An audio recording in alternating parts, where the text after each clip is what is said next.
전화 한 통 없던 하루 그냥 넘기셨나요? 괜찮다고 스스로를 다독였지만 그 밤에 이상하게 눈물이 나진 않으셨나요? 그렇다면 외로움이 이미 당신 일상을 지배하고 있다는 증거입니다. 혼자 살아도 괜찮다는 말은 듣기 좋은 말일 뿐입니다. 외로움은 어느 날 갑자기 감정을 마비시키고 삶의 의욕을 없애버리는 조용한 폭력입니다. 하지만 걱정하지 마십시오. 지금부터 알려드릴 6가지 방법만 제대로 실천하신다면 외로움이 아닌 평온한 혼자만의 삶을 되찾을 수 있습니다. 영상 끝까지 보셔야 합니다. 노년의 외로움을 없애는 뜻밖의 첫 번째 방법은 혼자 여행하면 외로움이 자존감으로 바뀝니다. 사람들은 말합니다. 외로우면 사람을 만나라고, 누군가 곁에 있어야 외롭지 않다고. 하지만 그건 젊었을 때 이야기입니다. 노년의 외로움은 단순한 고독이 아니라 내 존재감이 사라졌다는 절망에서 시작됩니다.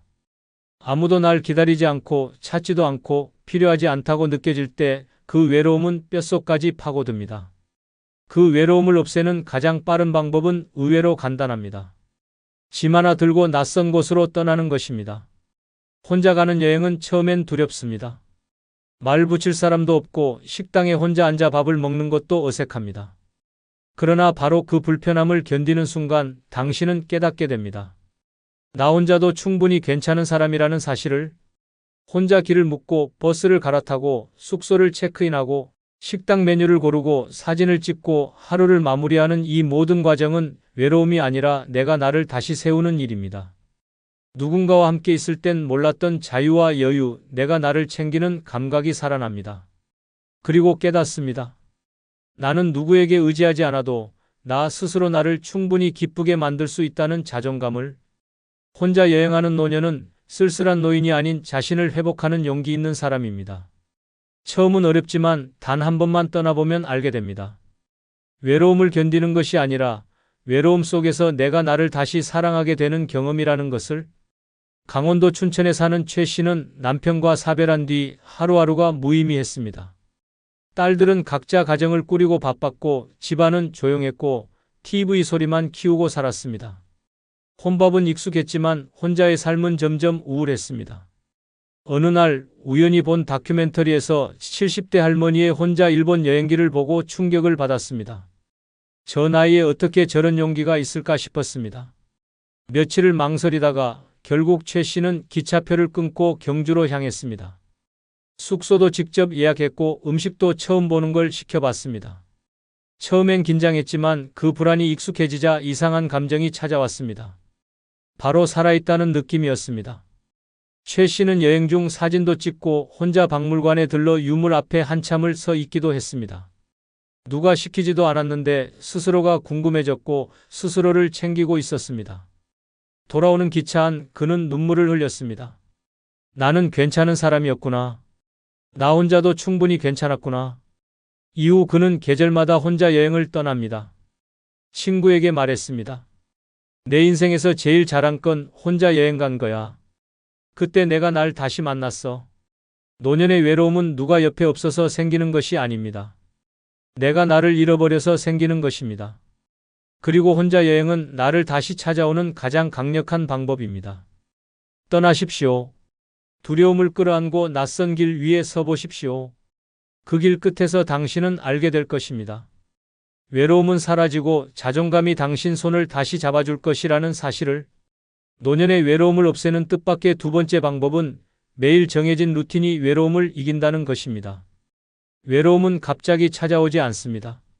매일 반복되는 무기력, 특별한 일 없는 하루, 정해진 약속 하나 없는 시간표 속에서 천천히 스며듭니다.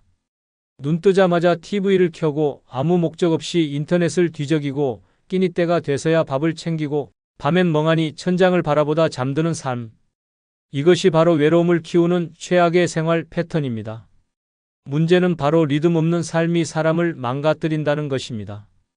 하고 싶은 게 없고 기다리는 일이 없고 해야 할 일이 없다는 건 곧 살 이유가 약해진다는 뜻입니다.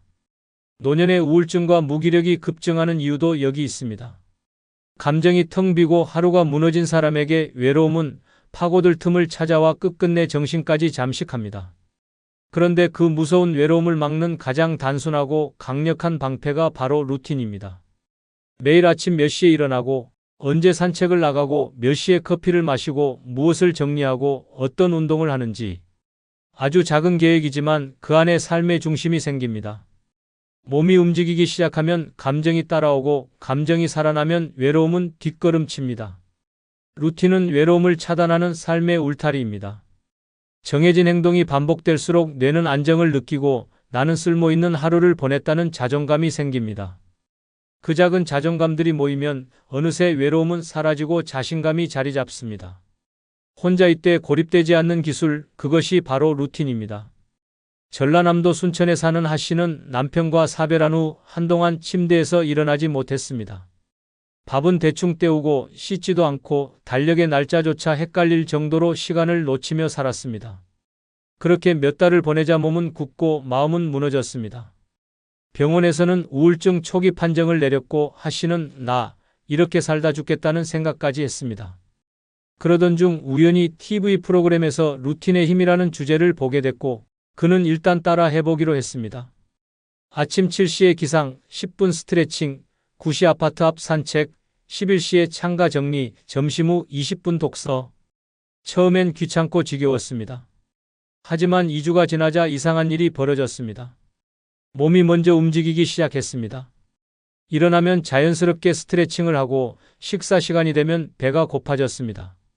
산책 중 같은 시간에 마주치는 사람들과 인사를 나누게 되었고 독서를 하다 재미있는 구절을 밑줄 그으며 미소 지었습니다. 하 씨는 말합니다.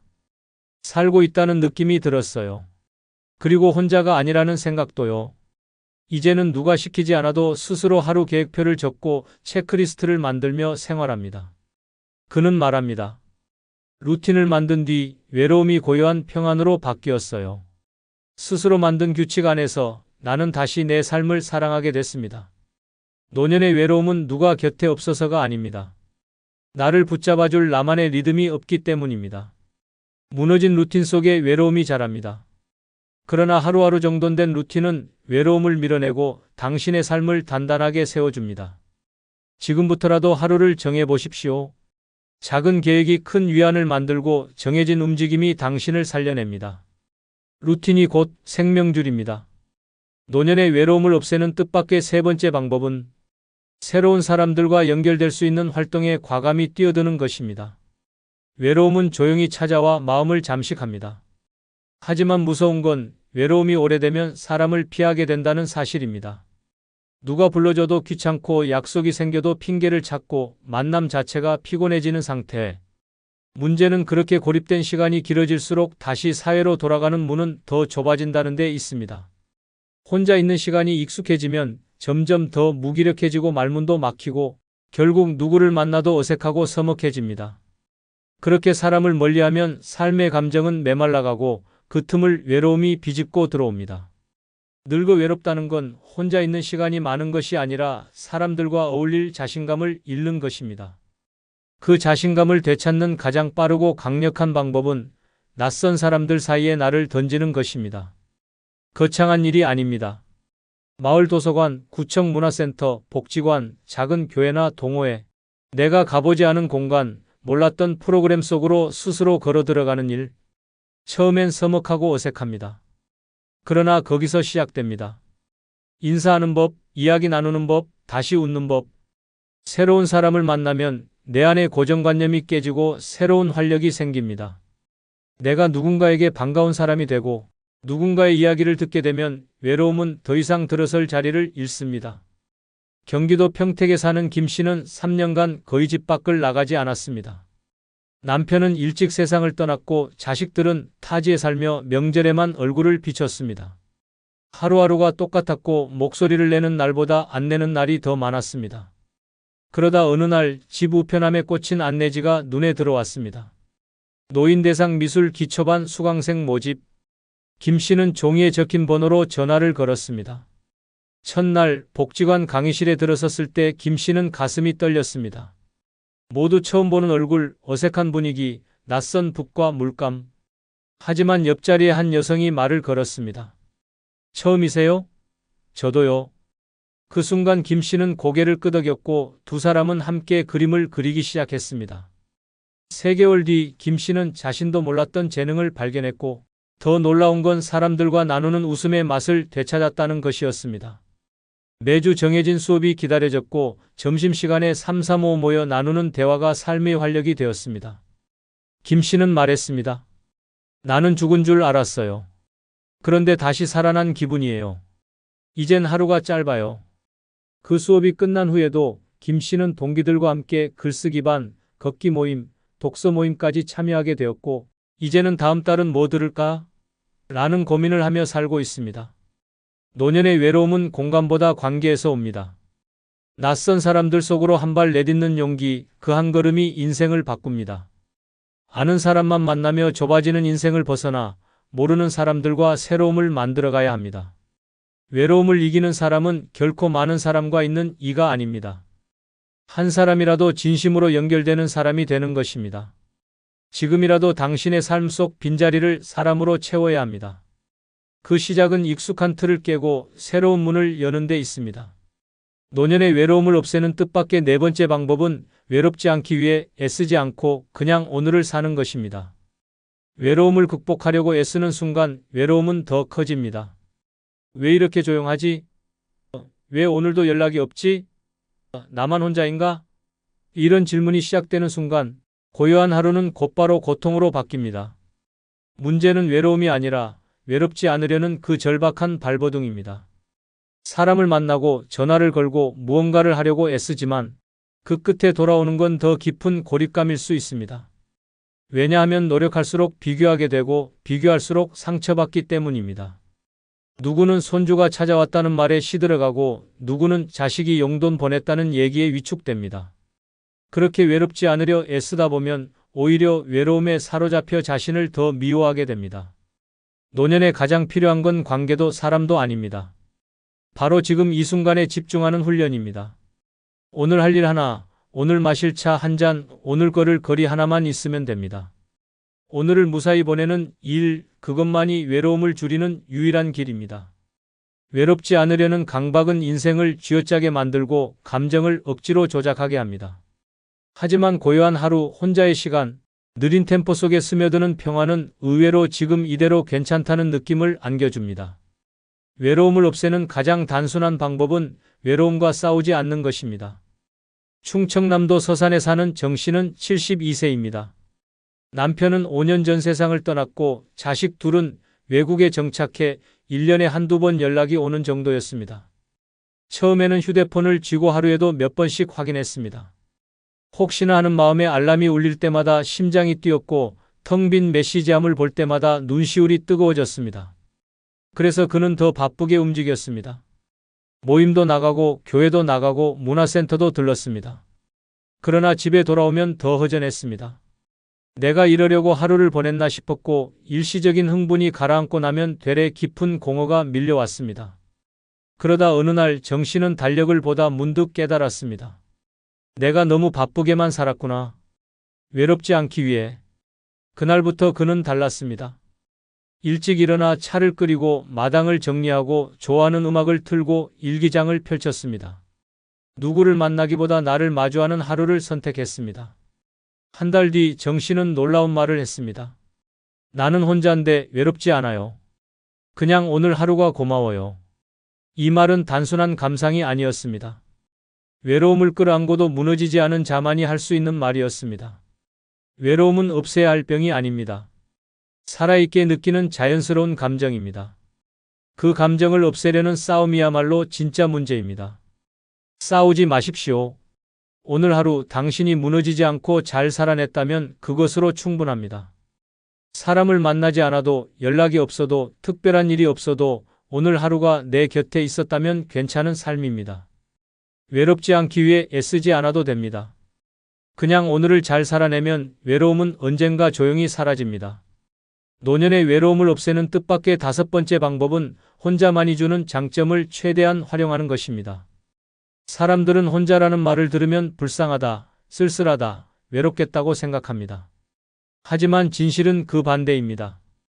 혼자일수록 자유롭고 혼자일수록 강하며 혼자일수록 진짜 인생의 주인이 됩니다. 문제는 우리가 그 진실을 모르고 타인의 시선 속에서만 혼자라는 상태를 해석한다는 것입니다. 혼자 살면 밥이 맛없다고요? 아닙니다. 내가 먹고 싶은 걸 내가 원하는 시간에 누구 눈치도 보지 않고 즐길 수 있다는 뜻입니다. 혼자 있으면 조용하다고요? 그건 귀를 울리는 평화입니다. 내가 좋아하는 음악을 틀고 보고 싶은 책을 마음껏 읽고 아침부터 밤까지 내 리듬대로 살 수 있는 절대적 권한이 바로 혼자에게만 주어지는 선물입니다. 노년의 가장 큰 고통은 같이 살아도 외로운 관계에서 비롯됩니다. 말이 통하지 않는 가족, 의무감으로 이어진 친구, 억지로 나가는 모임 속에서 우리는 혼자 있는 것보다 더 외롭다는 걸 뼈저리게 느낍니다. 그렇다면 차라리 혼자라는 장점을 극대화해야 합니다.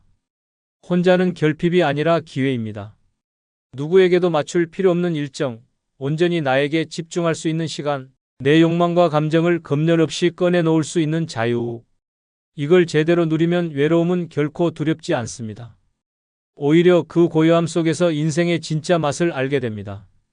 부산 해운대에 사는 이 씨는 남편과 자식 모두 외국에 있는 상태로 68세부터 혼자 살기 시작했습니다. 처음엔 침묵이 공포였고 저녁 식탁에 혼자 앉는 일이 견디기 힘들었습니다. 그러나 어느 날 누군가 이렇게 말했습니다. 혼자 있는 시간에 진짜 내가 나타나요. 그 말을 듣고 이 씨는 생활을 완전히 바꿨습니다. 먼저 식탁을 바꿨습니다. 혼자지만 예쁜 식기를 놓고 매일 다른 반찬을 정성껏 만들었습니다. TV를 틀어놓는 대신 클래식 음악을 켜고 거실 한편엔 독서 공간을 만들었습니다. 그리고 매일 아침 창문을 열고 이렇게 말했습니다. 오늘은 내가 원하는 대로 산다. 처음엔 익숙하지 않았습니다. 하지만 시간이 지나자 놀라운 변화가 찾아왔습니다. 무의미했던 하루가 기다려졌고 외로움이 사라졌으며 혼자인 삶이 자존감으로 바뀌었습니다. 이 씨는 말합니다. 예전엔 혼자가 두려웠는데 지금은 누가 같이 살자 해도 망설일 거예요. 이 평화와 자유를 포기하고 싶지 않아요. 이제 그는 혼자 제주도도 여행하고 유튜브로 뜨개질 방송을 하며 수익까지 얻고 있습니다. 혼자라는 사실을 고립으로 만들 것인가, 기회로 만들 것인가는 오직 본인에게 달려 있습니다. 누가 곁에 있어야 외롭지 않은 게 아니라 나 스스로를 얼마나 아끼고 채우는가에 따라 외로움의 농도는 달라집니다. 혼자라는 건 당신 인생의 주도권이 온전히 당신 손에 들어왔다는 뜻입니다. 지금 그걸 누리지 않으면 누구도 대신 누려주지 않습니다. 혼자인 지금이 가장 자유로운 때입니다. 노년의 외로움을 없애는 뜻밖의 6번째 방법은 자원봉사는 타인보다 나를 위로합니다. 대부분 사람들은 자원봉사를 남을 위한 일이라고 생각합니다. 누군가 힘든 사람을 돕고 어려운 처지의 사람들에게 무언가를 나눠주는 일. 하지만 정작 자원봉사를 해본 사람들은 입을 모아 말합니다. 내가 도운 게 아니라 내가 위로받았다고. 타인을 위해 시작한 봉사가 결국 나를 살립니다. 노년의 외로움은 마음속이 텅 빈 느낌입니다. 누구와도 연결되지 않은 듯한 고립, 무언가에 필요 없는 존재가 된 것 같은 허무함. 그런데 자원봉사는 그 감정을 정면으로 뒤집습니다. 내가 아직 쓸모 있는 사람이다. 내 손길이 누군가에게 도움이 된다. 그 깨달음이 외로움보다 강한 치유입니다. 무대 위에서 박수를 받는 것도 아니고 대단한 보상이 있는 것도 아닙니다. 하지만 누군가에게 감사 인사를 받는 순간, 작은 봉투를 전달하는 그 손끝에서, 어르신의 얼굴을 닦아주는 그 순간에서 나도 누군가의 하루를 바꿀 수 있다는 강한 존재감이 피어오릅니다. 게다가 자원봉사 현장에는 같은 뜻을 가진 사람들이 모입니다. 대화가 끊기지 않고 웃음이 넘칩니다. 나이가 다르고 사는 곳이 달라도 누군가를 돕겠다는 마음 하나로 깊이 연결됩니다. 그 안에서 생기는 교감은 단순한 인연을 넘어 다시 삶을 믿게 만드는 희망이 됩니다. 대전 유성구에 사는 박 씨는 70세 생일을 앞두고 한 번도 받아보지 못한 기분을 느꼈습니다. 자식들조차 무심했고 친구들도 하나둘 연락을 끊었습니다. 아침에 눈을 떠도 할 일이 없고 하루 종일 말 한마디 하지 않는 날이 계속됐습니다. 그러던 중 우연히 지역신문에서 노인 돌봄 자원봉사 모집 기사를 봤습니다. 내가 남을 도울 수 있을까라는 의심을 안고 첫날 활동에 나섰습니다. 그가 맡은 대상은 중증 치매 어르신이었습니다. 말이 통하지 않았고 표정도 없었지만 박 씨는 하루에 1시간씩 찾아가 손을 잡고 앉았습니다. 한 달쯤 지났을 때였습니다. 치매 어르신이 박 씨를 보며 처음으로 웃었습니다. 그리고 아주 작은 소리로 이렇게 말했습니다. 고맙습니다. 그 말에 박 씨는 말없이 눈물을 흘렸습니다. 그 순간 박 씨는 깨달았습니다. 이분이 나를 살렸구나. 내가 누굴 도운 게 아니라 내가 살았구나. 그 후 박 씨는 주 3회 봉사를 이어가며 건강도 회복했고 새로운 친구들도 만났습니다. 지금 박 씨는 말합니다. 외롭다고 혼자 웅크리고 있었을 땐 세상이 나를 버린 줄 알았어요. 그런데 내가 누군가에게 손을 내미니까 세상이 다시 나를 안아줬어요. 자원봉사는 남을 위한 일이 아닙니다. 진짜 목적지는 나 자신입니다. 손을 내밀수록 마음이 채워지고 누군가를 안을수록 내가 일어섭니다. 노년의 외로움은 오해입니다. 아무도 찾지 않아서가 아니라 내가 스스로 세상과의 연결을 끊었기 때문입니다. 지금부터라도 누군가에게 손을 내미십시오. 단 한 번의 봉사가 당신의 외로움을 무너뜨릴 가장 따뜻한 무기가 될 것입니다. 그리고 그 순간 당신은 다시 살아있음을 느끼게 될 것입니다. 이제는 착하면 당합니다. 믿으면 돈을 잃습니다. 노후 자금은 누구도 지켜주지 않습니다. 자식도 친구도 정부도 아닙니다. 오직 경계하는 습관과 지키는 기술만이 당신의 돈을 살립니다. 당신이 피땀 흘려 모은 마지막 자산을 어느 날 갑자기 그깟 일 하나로 날려버리고 싶지 않다면 지금부터 이 내용을 반드시 기억하셔야 합니다. 좋아요 누르시면 시작하겠습니다. 노후 자금을 끝까지 지키는 첫 번째는 투자는 모르면 절대 하지 않는 것입니다. 투자로 노후를 지키려다 오히려 노후가 통째로 무너지는 일이 하루에도 수십 건씩 벌어지고 있습니다. 아는 만큼 벌 수 있다는 말은 맞습니다. 그러나 모르는 상태에서 투자에 뛰어드는 것은 맨몸으로 전쟁터에 나가는 것과 같습니다. 모르면 하지 말아야 합니다. 이해가 안 되는 구조는 거들떠보지도 말아야 합니다. 누가 설명을 해줘도 10분 안에 개념이 잡히지 않는다면 그건 당신이 하면 안 되는 투자입니다. 투자란 본질적으로 위험을 동반합니다. 그러나 그 위험을 감지조차 못한 채 시작하면 손해는 콥절이 되고 후에는 평생을 따라다닙니다. 설명을 듣고 나서 그럴듯하다고 느끼는 건 설득을 잘 당했다는 뜻일 뿐입니다. 진짜 투자는 내 돈이 어디에 쓰이고 어떤 방식으로 불어나는지를 내가 정확히 알고 있을 때만 해야 합니다. 사람을 믿어서도 안 됩니다. 관계를 보고 맡겨서도 안 됩니다. 모르면 하지 않는 것, 그것이 유일한 방패입니다. 특히 노년의 투자 실패는 회복이 불가능합니다. 시간이 없습니다. 체력도 기회도 다시 시작할 열정도 없습니다. 젊은 사람은 실패해도 배움으로 삼지만 노인은 실패하면 삶 자체가 희청입니다. 몇백만 원도 치명적이며 한 번의 실패가 병원비, 생활비, 임대료까지 줄줄이 위협하게 됩니다. 전라남도 순천에 사는 최 씨는 친한 지인의 소개로 태양광 패널 투자에 참여했습니다. 정부 보조금이 나오고 월 수익이 30만 원 이상 꾸준히 들어온다는 말에 솔깃했습니다. 설명회장에는 비슷한 또래 어르신들이 가득했고 다들 사인하는 모습을 보며 최 씨도 덜컥 2천만 원을 투자했습니다. 몇 달 동안은 확실히 수익금이 들어왔습니다. 그러나 6개월이 지나면서 연락이 끊기고 수익금도 사라졌습니다. 그제야 이상한 낌새를 느낀 최 씨는 계약서를 다시 읽어보았지만 법적 책임이나 환불에 대한 조항은 어디에도 없었습니다. 결국 사기단은 잠적했고 남은 건 태양광이라는 단어도 듣기 싫은 상처뿐이었습니다. 최 씨는 말합니다.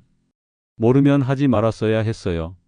그런데 괜히 창피해서 나만 바보 될까봐 그냥 따라갔던 거죠. 이후 최 씨는 생활비가 부족해져 월세방으로 이사했고 병원도 자주 못 가게 됐습니다. 자식들에게도 말하지 못한 채 혼자 끙끙 앓고 있습니다. 투자는 공부한 뒤에 해야 합니다. 누가 좋다니까, 요즘 대세라니까, 다들 한다니까 그런 말들로 시작하는 투자는 반드시 사고로 끝납니다. 당신이 이해하지 못하는 투자에는 당신의 돈도 당신의 노후도 들어가선 안 됩니다.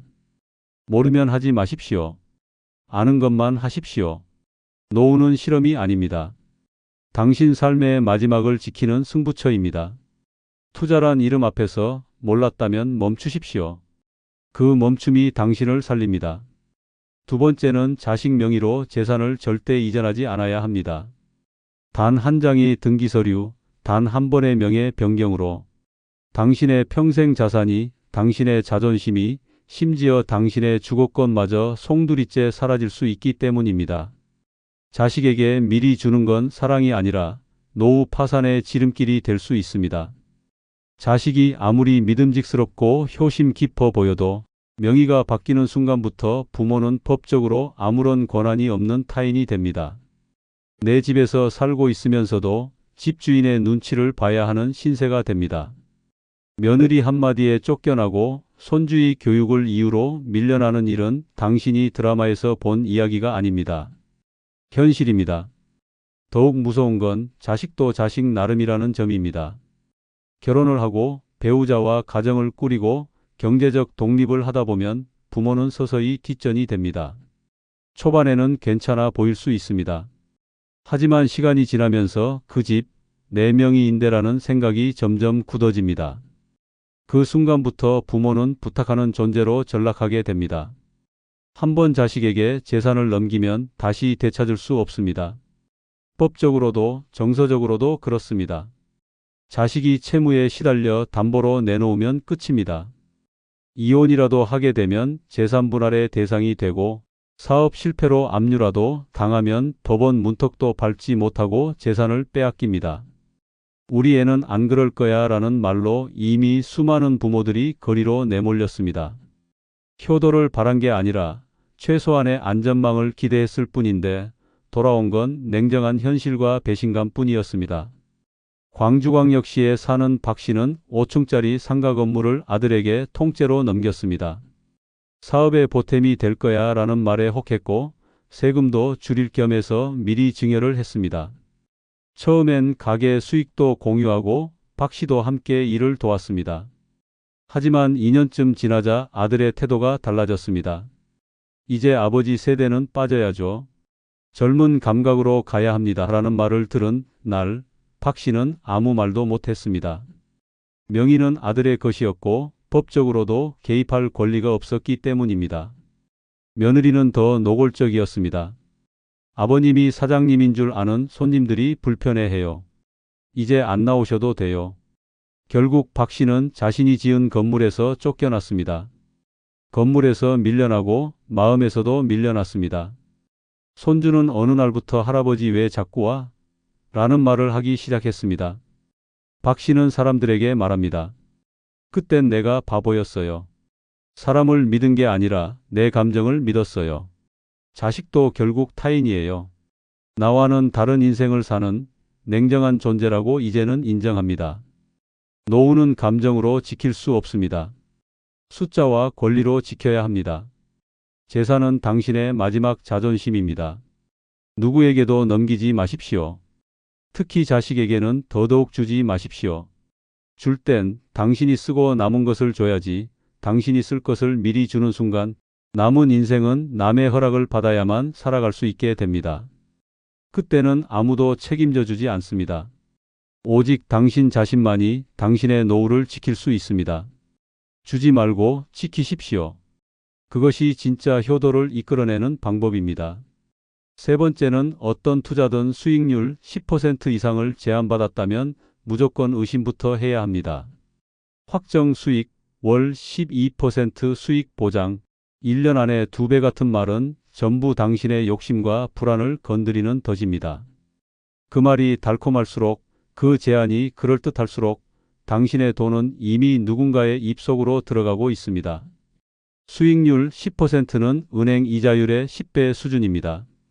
대한민국에서 합법적인 금융기관이나 안정적 자산이 이런 수익률을 보장할 수는 없습니다. 수익률이 높다는 건 그만큼 위험도 크다는 뜻입니다. 그런데도 안정적이다, 보장된다, 이미 많은 사람이 하고 있다는 말로 불안을 덮으려 한다면 그건 투자 포장이 된 사기일 가능성이 매우 높습니다. 특히 노년층을 노리는 투자 사기는 빠르게 진화하고 있습니다. 요양시설, 요양병원, 실버타운 투자부터 시작해 금괴 투자, 동남아 휴양지 분양, 심지어 AI, 로봇 채굴 코인까지. 모양만 다를 뿐 본질은 같습니다. 당신의 돈을 빼앗고 당신의 노후를 파탄내는 고리입니다. 투자는 이해되지 않으면 하지 말아야 합니다. 수익 구조가 복잡하거나 돈이 들어가는 곳이 불명확하거나 계약서가 없는 상태에서 구두로 약속하는 경우는 무조건 피해야 합니다. 나만 아는 정보다. 이건 지금만 가능한 기회다. 어르신들만 모시고 하는 투자다라는 말은 투자 제안이 아니라 작전입니다. 이런 말에 흔들리는 이유는 욕심이 아니라 불안입니다. 연금만으로 부족할까봐, 병원비가 걱정돼서, 자식에게 민폐 끼치기 싫어서. 그 불안을 해결해 줄 것 같은 사람이 고정수익 보장을 들고 나타나면 거절하기 어려운 것입니다. 그러나 그 사람은 당신을 위하는 게 아닙니다. 당신의 통장을 노리고 있는 것입니다. 부산 사하구에 사는 윤 씨는 지인 소개로 한 부동산 수익형 펀드에 가입했습니다. 매달 수익률 11%, 원금 보장, 심지어 명의도 윤 씨로 해준다는 설명을 듣고 평생 모은 8천만 원을 투자했습니다. 상대는 보험도 하고 부동산 중개도 해온 인물이었고 심지어 같은 교회 권사였습니다. 이 정도 수익이 안 나면 내가 보전해 주겠다는 말에 마음이 놓였고 계약서는 형식적으로 넘겼습니다. 처음 2달은 매달 88만 원씩 들어왔습니다. 진짜 되는구나 생각하며 남편 통장에 있던 잔액까지 추가로 넣었습니다. 그런데 3번째 달부터 수익금이 멈췄고 그 사람은 연락이 두절됐습니다. 교회도 안 나오고 사무실은 폐업했고 전화는 꺼져 있었습니다. 남은 건 아무도 책임지지 않는 계약서와 투자 상품명조차 기억나지 않는 황망함 뿐이었습니다. 윤 씨는 며칠 동안 잠도 못 자고 병원에서 공황장애 진단을 받았습니다. 자식에게 말도 못하고 보험 해지하며 생활비를 충당했고 결국엔 월세로 살던 집도 보증금을 줄여야 했습니다. 윤 씨는 말합니다. 나는 돈을 벌고 싶었던 게 아니라 그냥 살아만 보려고 했어요. 근데 그 마음을 꿰뚫고 들어온 거죠. 너무 똑똑했어요. 그 사람. 수익률이 10%를 넘는다는 말은 곧 그만큼 당신 돈을 지킬 장치가 없다는 뜻입니다. 높은 수익률은 절대 공짜로 주어지지 않습니다. 노후 자금은 안정이 먼저입니다. 투자도 이익도 안전이 전제되지 않으면 아무 의미 없습니다. 10% 이상이라는 말이 들리는 순간 제안이 아니라 경고로 받아들이십시오. 그 한 번의 의심이 당신의 인생을 지켜줍니다. 4번째는 통장을 반드시 3개로 나눠 관리하는 것입니다. 모든 돈을 한 군데에 모아두는 순간 당신의 인생도 한순간에 무너질 수 있습니다. 통장이 하나면 감정도, 판단도, 돈도 함께 휘청입니다. 그러나 통장을 3개로 쪼개면 돈이 새는 곳을 막고 위기에 흔들리지 않으며 계획대로 인생을 끌고 갈 수 있습니다. 첫 번째 통장은 생활비 통장입니다. 식비, 공과금, 약값처럼 매달 고정적으로 나가는 비용만 넣고 매달 같은 날짜에 일정 금액만 꺼내 써야 합니다. 이 통장은 철저히 생존을 위한 계좌입니다. 두 번째 통장은 비상금 통장입니다. 갑자기 병원에 입원하거나 자식이 급하게 돈이 필요하거나 예기치 못한 사고가 발생했을 때를 대비해 비상자금으로 사용해야 합니다. 이 계좌는 평소엔 손대지 말고 오직 위기의 순간에만 꺼내야 합니다. 세 번째 통장은 미래 통장입니다. 여행, 취미, 선물, 자기계발처럼 노후에도 삶의 활력을 유지하기 위한 돈입니다. 이 돈이 있어야 노년이 고립되지 않고 우울하지 않으며 사람들과 관계를 유지할 수 있습니다. 통장을 나눈다는 것은 곧 목적을 나누는 것입니다. 내 돈이 어디로 왜 나가는지를 아는 순간 감정에 휘둘리지 않고 돈을 지킬 수 있습니다. 통장이 하나면 누가 울면서 부탁하면 꺼내주게 되고 오늘만 괜찮겠지 하며 펑펑 쓰게 됩니다. 그러나 3개로 나누면 이건 생활비라 안 돼요. 비상금은 내가 쓰기 전까진 안 꺼내요. 미래 통장은 내가 기분 좋아질 때만 써요 라고 스스로에게 말할 수 있습니다. 서울 동작구에 사는 장 씨는 퇴직 후 받은 일시금 1억 2천만 원을 하나의 통장에 넣어 관리했습니다. 처음엔 매달 정해진 금액만 썼지만 자식 결혼 비용, 손주 돌잔치, 아는 사람 경조사, 심지어 친구와의 여행까지 겹치며 돈이 빠르게 줄어들었습니다. 어느 날 은행 잔고를 확인하자 3천만 원이 채 남지 않았고 장 씨는 당황한 나머지 허겁지겁 자식들에게 알렸습니다. 돌아온 건 왜 미리 말 안 했어요? 그렇게 쓰시면 안 되죠라는 말뿐이었습니다.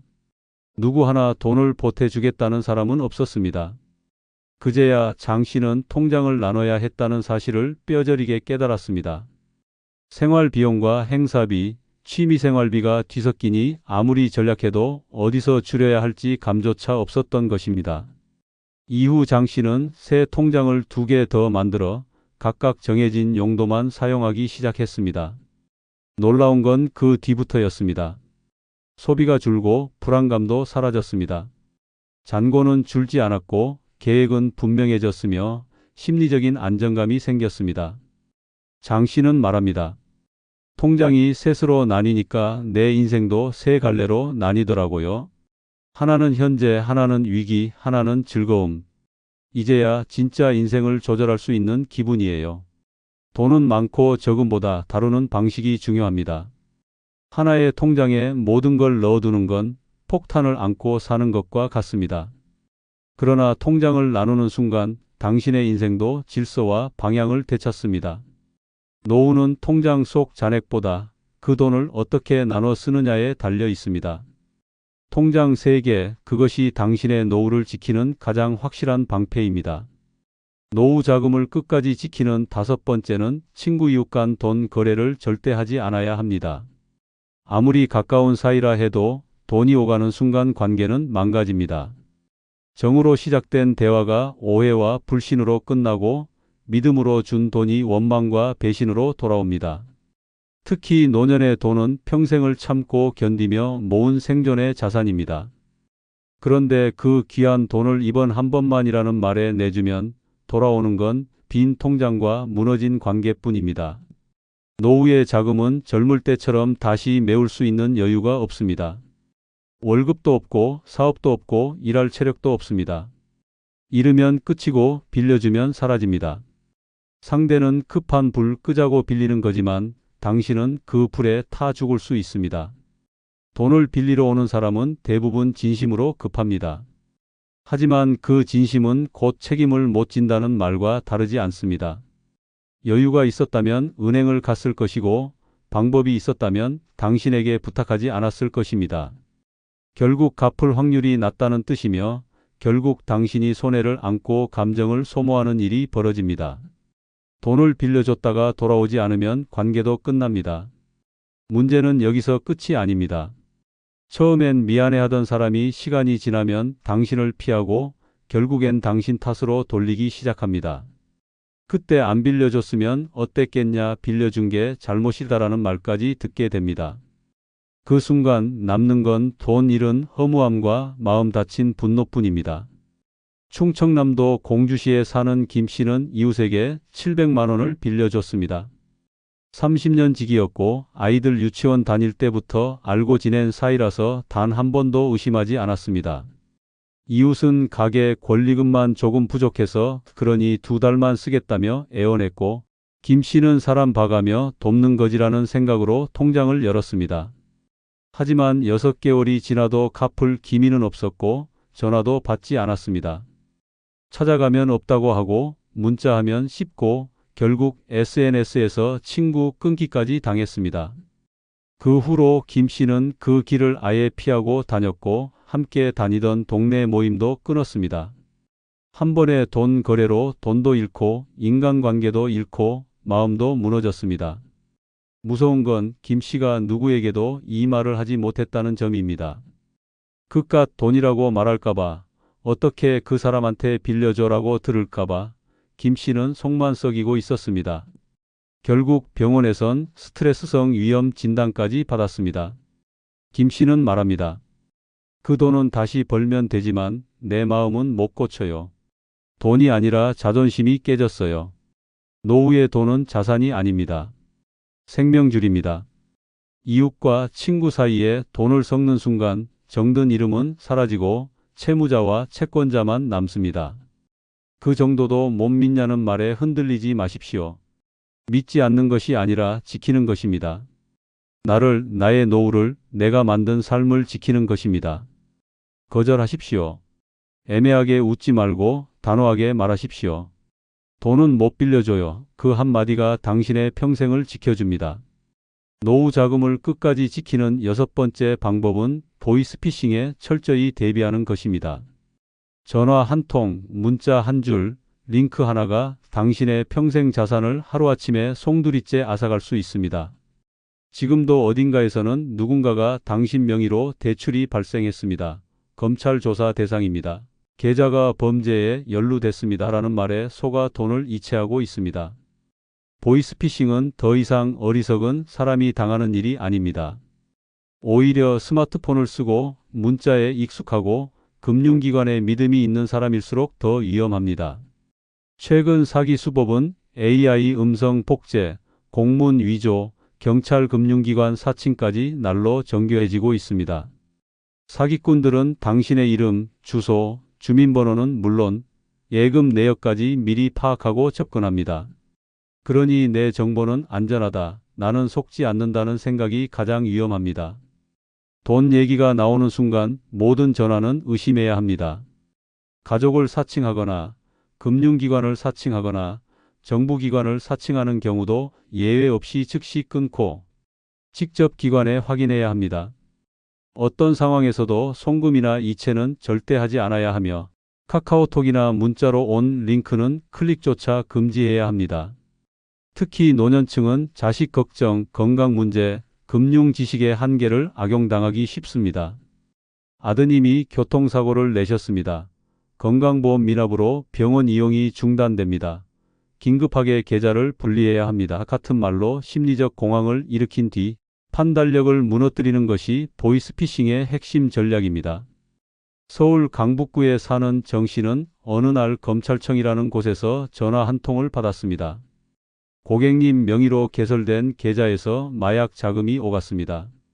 자금 추적을 위해 본인 계좌를 보호 조치해야 합니다. 라는 말에 깜짝 놀란 정 씨는 당장 은행으로 달려갔습니다. 통화 연결 상태에서 사건 번호와 담당 검사 이름까지 들으며 혼란에 빠졌고 결국 수사협조 명목으로 4,500만 원을 안전계좌로 송금했습니다. 그날 저녁 자녀에게 전화를 걸어 말을 꺼냈을 때에서야 사기를 당했다는 사실을 알게 됐습니다. 경찰에 신고했지만 이미 송금된 돈은 해외로 빠져나간 뒤였고 추적은 불가능하다는 대답뿐이었습니다. 정 씨는 이 사건 이후 극심한 우울증과 불면증에 시달렸고 자식에게도 죄책감 때문에 말도 제대로 못하고 지냈습니다. 정 씨는 말합니다. 그날은 그냥 무서웠어요. 마치 내가 진짜 범죄자라도 된 기분이었어요. 놀리고 뭐고 없고 그냥 시키는 대로 하게 되더라고요. 그게 무섭습니다. 보이스피싱은 속이는 기술이 아니라 겁주는 기술입니다. 심리적 틈을 파고들어 판단을 마비시키고 공포를 자극해 행동하게 만듭니다. 그래서 차분할 때는 절대 안 속을 일도 그 순간에는 누구든 속게 됩니다. 노후의 돈을 지키려면 두 가지는 철저히 기억해야 합니다. 첫째, 어떤 상황에서도 전화로 금융거래는 절대 하지 않습니다. 둘째, 모르는 링크는 절대 누르지 않습니다. 이 두 가지만 지켜도 대부분의 피해는 막을 수 있습니다. 노후 자금은 평생의 피와 땀이자 남은 인생의 마지막 방어막입니다. 그것을 5분짜리 전화로 잃는 일은 없어야 합니다. 겁먹지 마십시오. 대신 단호하게 끊으십시오. 의심부터 하십시오. 당신이 지키지 않으면 누구도 당신의 돈을 대신 지켜주지 않습니다. 보이스피싱은 진짜 범죄입니다. 그러나 예방은 당신의 손에 달려 있습니다. 노년의 나를 지켜주는 첫 번째는 바로 월세 안 내도 되는 자가 주택입니다. 월세 내는 노인과 안 내는 노인의 노후는 하늘과 땅 차이입니다. 돈이 없어도 버틸 수 있는 유일한 조건, 그건 지붕이 내 것이란 사실입니다. 밥은 굶어도 집만 있으면 살 수 있습니다. 그러나 집이 없으면 숨도 쉴 수 없습니다. 나이가 들수록 가장 큰 지출이자 불안의 원인은 바로 주거비입니다. 매달 월세로 빠져나가는 돈은 단순한 고정비가 아닙니다. 그것은 노년의 삶을 집어삼키는 파괴적 속도입니다. 국민연금이 100만 원이면 뭐합니까? 그중 60만 원이 집주인 통장으로 빠져나가는데 남는 돈은 병원비도 못 댑니다. 더 무서운 건 집주인의 한마디에 쫓겨날 수 있다는 현실입니다. 재계약 거절, 전셋값 인상, 퇴거 통보. 이런 말 한마디가 노인의 삶 전체를 흔들 수 있습니다. 실제로 어르신, 우리 딸이 들어온대요라는 말 한마디에 3일 안에 짐 싸야 했다는 사람이 수도 없이 많습니다. 이런 공포 속에서 하루하루 살아간다면 그것은 삶이 아니라 생존입니다. 정든 이웃도 떠나야 하고 병원도 멀어지고 장 보던 시장도 버스 타고 다녀야 하는 삶. 이 모든 혼란이 단 한 가지, 내 집이 없다는 이유 때문입니다. 자가주택은 단순히 집이 아니라 삶을 지키는 성벽입니다. 아무도 건드릴 수 없는 공간, 내가 마음 편히 누울 수 있는 자리, 새벽에 배고파도 전기불 하나 켤 수 있는 자유. 그것이 자가주택이 주는 진짜 힘입니다. 월세가 없는 집은 돈이 적어도 무너지지 않습니다. 연금이 적어도 배고픔을 버틸 수 있습니다. 하지만 월세가 있는 집은 아무리 돈이 있어도 불안합니다. 다음 계약 때 또 오른다면 어떡하지? 혹시 집주인이 나가라면? 어쩌지라는 공포는 노인의 건강까지 파괴합니다. 전세는 언젠간 빠져야 하는 집이고 월세는 늘 쫓기는 집입니다. 오직 자가주택만이 당신의 삶을 붙잡아 줍니다. 부산 해운대에 사는 69세 윤금자 씨는 원래 월세 45만 원짜리 반지하에서 살았습니다. 남편과 사별한 뒤 모은 돈도 없고 자식들 도움은 기대할 수도 없었습니다. 늘 허리 숙이고 살았고 한겨울엔 곰팡이 핀 벽지를 보며 혼자 울었습니다. 내가 왜 여기까지 떨어졌지라는 자책에 밤잠을 설친 날도 많았습니다. 그러던 어느 날 동네 복지사에게서 지방 시골 단독주택 매입 지원 사업 이야기를 듣고 과감히 결심했습니다. 경남 밀양에 있는 오래된 시골집 한 채. 집값은 단돈 900만 원이었습니다. 냉방은 없고 보일러도 낡았지만 내 것이라는 단 한마디에 가슴이 뛸 것 같았습니다. 이사간 날 윤 씨는 밤새 한숨도 못 잤습니다. 바람 소리가 들리고 벽은 허름했지만 마음은 너무도 고요했습니다. 다음 날 그녀는 마당을 쓸고 고구마를 심었습니다. 전보다 돈은 더 적게 쓰지만 삶은 더 단단해졌습니다. 지금의 윤금자 씨는 말합니다. 아무리 집이 작아도 내가 주인이라는 사실 하나가 이렇게 큰 위안일 줄 몰랐어요. 월세 내던 날엔 내가 사는 게 아니었는데 이젠 하루하루가 내 시간 같아요. 집은 곧 삶입니다. 자가주택은 당신의 노년을 지켜주는 가장 현실적이고 강력한 무기입니다. 돈이 많은 것이 아니라 집이 내 것이라는 그 사실 하나가 당신을 무너뜨리지 않게 지켜줍니다. 지금이라도 늦지 않았습니다. 당신의 인생을 흔들리지 않게 붙잡을 단 하나의 조건, 바로 월세 없는 집을 가지는 것입니다. 노년의 나를 지켜주는 두 번째는 바로 내가 기대한 것만큼 효도는 못하지만 아주 가끔씩 용돈이라도 챙겨주는 자식입니다. 효도는 기대하면 상처가 됩니다. 아무 말 없는 자식, 바쁘다는 핑계로 연락 끊은 자식, 생일날 문자 한 통 없는 자식을 바라보다가 터지는 눈물은 부모의 자존심을 송두리째 부숩니다. 그런데도 많은 부모들은 아직도 자식이 전부라 믿습니다. 결혼하면 바빠서 그래. 애 키우느라 그런 거야. 이 다음에 잘할 거야. 이런 말로 스스로를 속이며 하루를 버팁니다. 하지만 그 말들이 반복될수록 마음 한켠엔 고인 상처가 썩어갑니다. 결국엔 외로움이 병이 되고 실망이 분노로 바뀌고 그 분노는 또다시 죄책감으로 되돌아옵니다. 하지만 그 와중에도 단 한 번, 정말 아무 예고 없이 자식이 건네는 10만 원짜리 봉투. 엄마, 이건 뭐 사 드세요? 아버지, 점심이라도 드세요. 이 한마디가 부모의 무너진 마음을 다시 붙잡아주는 유일한 줄입니다. 그 돈이 많아서가 아닙니다. 내가 잊히지 않았구나. 그래도 한 구석에 나를 생각하긴 하는구나. 이 단순한 감정이 부모의 영혼을 다시 살아나게 만듭니다. 매달 필요 없습니다. 매주 연락도 아닙니다. 아주 가끔 딱 그 순간만이라도 기억된 존재로 느껴질 수 있으면 됩니다. 노년의 부모에게는 그 작은 정성이 생명수와 같습니다. 매달 빠듯한 연금 속에서 병원비와 생활비를 감당하며 지내다 보면 커피 한 잔 사 마시는 것도 눈치 보는 삶. 그 삶 속에 느닷없이 자식이 손에 쥐어주는 지폐 한 장이 눈물보다 뜨겁게 와닿습니다. 자식이 전부가 아니라는 걸 이제는 압니다. 기대하지 않으려 해도 어쩔 수 없이 기다리게 되는 마음. 하지만 그 마음이 무너지지 않게 지켜주는 단 한 줄기. 희망이 아주 가끔씩 찾아오는 자식의 작은 손길입니다. 그 한 번의 용돈이, 그 한 번의 전화가 부모 인생의 방향을 다시 잡아줍니다. 전북 군산에 사는 72세 김연희 씨는 늘 말없이 살아온 분입니다.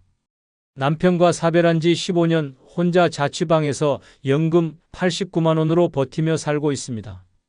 자식 셋을 다 키웠지만 모두 서울에 살며 거의 오지 않습니다. 처음 몇 년은 생일마다 전화를 기다렸고 설에는 작은 떡이라도 들고 와주길 바랐습니다. 그러나 어느 해부터는 문자도 끊겼습니다. 그러던 중 갑자기 둘째 아들이 문 앞에 나타났습니다. 말없이 봉투를 하나 내밀며 말했습니다. 엄마, 요즘 날씨도 추운데 따뜻한 거 하나 사요. 연희 씨는 말없이 고개를 끄덕였지만 그날 밤 혼자 이불 속에서 펑펑 울었습니다. 30만 원이 들어있는 그 봉투는 돈이 아니라 기억이었고 사랑이었고 회복이었습니다. 그날 이후 그녀는 마음을 바꿨습니다. 매일 기다리진 않기로, 대신 그때의 따뜻함을 오래 간직하기로, 그리고 가끔 아들의 연락이 오면 기뻐하고 오지 않으면 다시 자신의 일상으로 돌아가기로. 지금 그녀는 작은 텃밭을 가꾸며 매일을 바쁘게 보냅니다. 텃밭에서 수확한 상추로 혼밥을 차려 먹고 마을 도서관에서 책을 빌려 읽습니다. 그리고 가끔 오는 아들의 전화에는 이렇게 말합니다. 엄마는 잘 지내. 내 걱정하지 마. 자식에게 기대하지 않아도 아주 가끔 오는 그 손길 하나가 부모를 다시 살아가게 합니다. 그게 노년을 지켜주는 보이지 않는 끈입니다. 매일 바라지 않아도 됩니다. 단 한 번의 진심이면 충분합니다. 그 한 번이 부모의 인생 전체를 지켜주는 마지막 효도입니다. 노년의 나를 지켜주는 세 번째는 바로 많지 않더라도 혼자 살기에도 충분한 각종 예금 및 연금입니다. 가장 잔인한 노후는 돈이 없다는 사실보다 매달 돈 걱정을 하며 살아야 하는 삶입니다. 아침에 눈 뜨자마자 잔고를 확인하고 병원비가 생기면 전기요금을 미루고 명절이 다가오면 자식들에게 빈손일까 조마조마해지는 삶. 이 모든 불안은 돈이 부족해서가 아니라 안정적으로 들어오는 수입이 없어서 생깁니다. 한 달에 70만 원이든 90만 원이든 고정적으로 들어오는 연금은 노년의 생명줄입니다. 이 돈이 있느냐 없느냐에 따라 삶의 질은 극단적으로 갈립니다. 누군가는 매일 마트를 가고 누군가는 반찬가게 앞에서 한참을 서성이다 돌아섭니다. 그 차이를 만드는 건 많은 돈이 아닙니다. 꾸준한 돈입니다. 돈은 사람보다 정직합니다. 약속한 날이면 빠짐없이 입금되고 무슨 말도 요구하지 않습니다. 자식은 상황 따라 변하지만 연금은 조건만 맞으면 평생 나옵니다. 그래서 연금은 노인의 진짜 효자입니다. 많지는 않아도 혼자 살기엔 충분한 금액이 중요합니다. 그 기준은 월세 없이 식비, 공과금, 약값을 감당할 수 있는 금액입니다. 대단한 수준이 아닙니다. 하지만 그 돈이 있으면 최소한 사람에게 굽신거릴 필요는 없습니다. 자존심을 구걸하지 않아도 됩니다. 쓸 돈이 없으면 사람도 건강도 관계도 무너집니다. 하지만 쓸 수 있는 돈이 조금이라도 있으면 선택의 자유가 생깁니다. 혼밥도 당당하게 할 수 있고 병원에서도 눈치 보지 않고 진료를 받을 수 있으며 필요한 물건을 살 때 다음 달 카드값을 걱정하지 않아도 됩니다. 그 자유가 바로 노년을 지켜주는 가장 현실적인 힘입니다. 경기 양평에 사는 74세 오경희 씨는 퇴직 후 남편 없이 혼자 살고 있습니다. 그녀가 의지하는 수입은 국민연금 62만 원, 그리고 매달 10만 원씩 자동 이체되는 적금의 이자 3만 원이 전부입니다.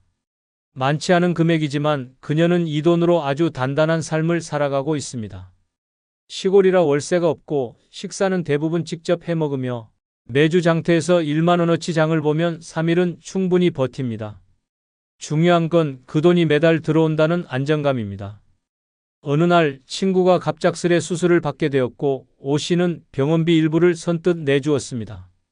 친구는 눈물 흘리며 말했습니다. 너도 여유 없잖아. 그때 오 씨가 한 말은 잊을 수 없습니다. 나는 매달 들어오는 돈이 있으니까 괜찮아. 그녀는 연금을 받은 날 가장 먼저 자신의 통장에 5만 원을 옮깁니다. 언제 쓸지는 몰라도 나를 위해 쓰고 싶을 때 쓰는 거야. 그 습관 하나가 오 씨의 삶을 단단하게 만들었습니다. 매달 수입이 있다는 건 단순히 생활비의 개념이 아니라 삶을 컨트롤할 수 있는 주도권입니다. 지금 그녀는 말합니다. 나는 남편도 자식도 없지만 나를 지켜주는 건 매달 들어오는 이 작은 연금이에요. 이 돈이 나를 외롭지 않게 해요. 많이 벌지 않아도 됩니다. 많이 갖지 않아도 됩니다. 하지만 매달 들어오는 돈, 그 작지만 꾸준한 수입이야말로 노년을 지키는 유일한 방패입니다. 돈이 인생의 전부는 아니지만 없으면 인생이 흔들립니다. 지금 당신에게 필요한 건 거창한 재산이 아니라 한 달을 버틸 수 있는 기본 수입입니다. 그것이 당신의 자존심을 지키고 당신의 남은 삶을 보호합니다. 노년의 나를 지켜주는 네 번째는 바로 단절보다 차단을 선택하는 판단력입니다. 사람 때문에 망가진 인생은 많아도 사람을 끊어서 망한 인생은 없습니다. 그런데도 많은 이들은 마지막까지 혹시라도라는 마음으로 상처 주는 사람을 품고 살아갑니다. 모욕을 주고 이용하고 불편하게 만드는 사람을 두고도 그래도 인연인데라며 끊지 못합니다. 그 인연이 당신을 병들게 합니다. 아무 말 없이 무시하는 자식, 부탁할 때만 연락 오는 지인, 만날 때마다 길을 꺾는 친척들. 이런 사람들과의 관계를 참고 유지하는 건 미덕이 아니라 당신의 남은 삶을 불행으로 끌고 가는 독입니다. 단절은 감정의 폭발이고 그 뒤엔 후회가 남습니다. 하지만 차단은 이성의 판단이며 그 끝엔 평온이 남습니다. 상대가 나에게 해를 끼치고 있음이 분명할 때 그 관계를 더 이상 붙잡지 않는 것은 배신이 아닙니다. 그것은 나를 지키는 최소한의 권리입니다. 어떤 사람은 나는 혼자 되기 싫어라며 독한 사람 곁에 머무릅니다. 하지만 혼자 있는 것보다 더 고통스러운 건 나를 망가뜨리는 사람과 억지로 함께 있는 삶입니다. 외로움을 피하려다 인생 전체가 쓰레기통처럼 엉망이 되어버리는 것입니다. 그 사람만 없어지면 삶이 평온해지리라는 걸 알면서도 자꾸 그 관계를 유지하려는 이유는 단 하나입니다. 내가 나를 믿지 못하기 때문입니다. 하지만 이제는 바꿔야 합니다. 남이 아닌 나 자신을 기준으로 관계를 선별하고 불편한 사람은 과감히 차단해야 합니다. 문자에 답하지 않아도 됩니다. 전화를 받지 않아도 됩니다. 모임에서 빠져도 단톡방에서 나와도 됩니다. 나를 무시하고 불편하게 대하는 사람에게 예의를 지키느라 내 삶이 무너지는 건 어리석은 선택입니다. 인천 부평에 사는 70세 안상자 씨는 동생과의 관계로 수십 년간 고통받아 왔습니다. 어릴 적부터 내가 언니니까 참아라는 말을 들어왔고 성인이 된 후에도 경제적으로 늘 도와줬습니다. 하지만 돌아오는 건 고마움이 아닌 당연하다는 태도와 무시였습니다. 결정적인 계기는 남편 장례식 날이었습니다. 동생은 조문은커녕 장례 비용 이야기를 꺼내며 돈 문제를 운운했습니다. 그날 밤 상자 씨는 결심했습니다. 이제 그만해야겠다. 그녀는 동생 번호를 차단했고 가족 단톡방에서 조용히 나왔습니다. 처음엔 마음이 무너졌습니다. 하지만 이상하게도 시간이 흐르자 마음이 편안해졌습니다. 잔소리도 눈치도 모욕도 사라졌기 때문입니다. 지금 그녀는 자신만의 일상을 만들어가고 있습니다. 동네 도서관에서 글쓰기 수업을 듣고 같은 아파트에 사는 여성들과 손뜨개를 배우며 시간을 보냅니다. 예전보다 외부 연락은 줄었지만 마음의 평온은 확연히 커졌습니다. 상자 씨는 말합니다. 내가 누굴 자른 게 아니에요. 그냥 나를 지키기로 한 거예요. 내 인생 이제부터라도 편하게 살고 싶어서요. 단절은 관계를 무너뜨리지만 차단은 삶을 지켜줍니다. 불편한 사람을 멀리하는 건 이기적인 것이 아니라 자신을 사랑하는 방법입니다. 이제는 망설이지 마십시오. 더는 누구 때문에 힘들어하지 말고 조용히 단호하게 선을 긋는 겁니다. 그것이 노년을 지켜주는 판단력입니다. 노년의 나를 지켜주는 다섯 번째는 바로 누구에게도 휘둘리지 않는 생활 리듬입니다. 하루를 어떻게 시작하느냐에 따라 인생의 방향이 바뀝니다. 그런데 많은 이들이 자신의 리듬이 아닌 남의 필요에 맞춰 하루를 조각냅니다. 자식의 부탁에 아침이 깨지고 친구의 전화 한 통에 하루 계획이 틀어지고 동네 사람의 수다에 점심시간이 통째로 날아갑니다. 문제는 그렇게 맞춰주다 보면 내 삶이 사라진다는 것입니다. 누군가에게 끌려다니는 삶은 결국 지쳐 무너지게 됩니다. 내가 원하지도 않는 약속을 지키고 하고 싶지도 않은 말을 억지로 듣고 피곤한데도 억지로 나가야 하는 일상. 이런 삶을 반복하다 보면 어느 순간 나는 없고 남의 일정으로 움직이는 기계만 남습니다. 노년의 자유는 더 이상 바쁘게 움직이는 데 있지 않습니다. 가장 소중한 건 내가 원할 때 움직이고 내가 원할 때 멈출 수 있는 삶입니다. 아침에 눈 떠서 내가 먹고 싶은 걸 준비하고 내가 걷고 싶은 길을 천천히 걸으며 내가 쉬고 싶을 때 소파에 기대는 것. 이 단순한 리듬이 노년의 삶을 가장 품위 있게 만들어줍니다. 가장 무서운 건 이 생활 리듬이 한번 흐트러지면 다시 회복하기 어렵다는 점입니다. 밤늦게 자고 늦게 일어나며 하루가 흐릿하게 시작되면 그 흐릿함은 전신으로 번져 우울과 무기력, 질병으로 연결됩니다.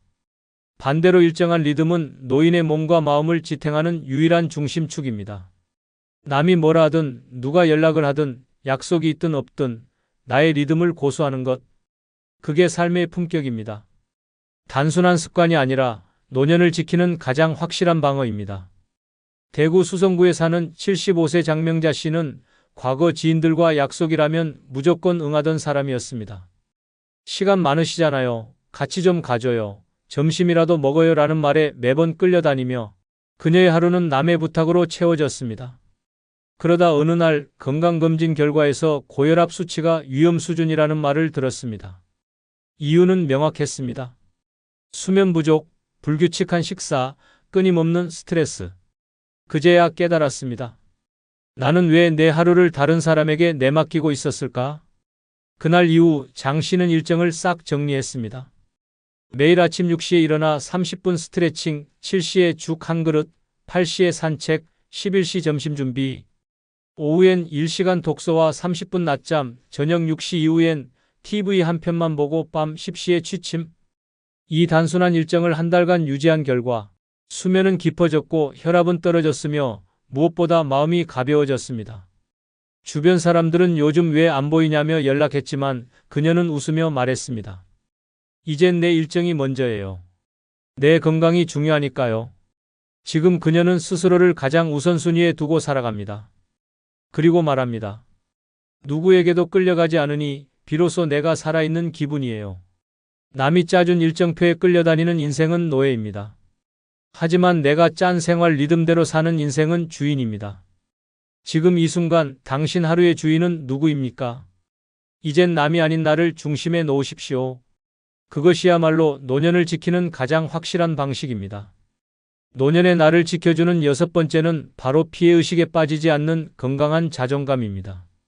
노인이 가장 먼저 무너지는 곳은 신체가 아닙니다. 자존감입니다.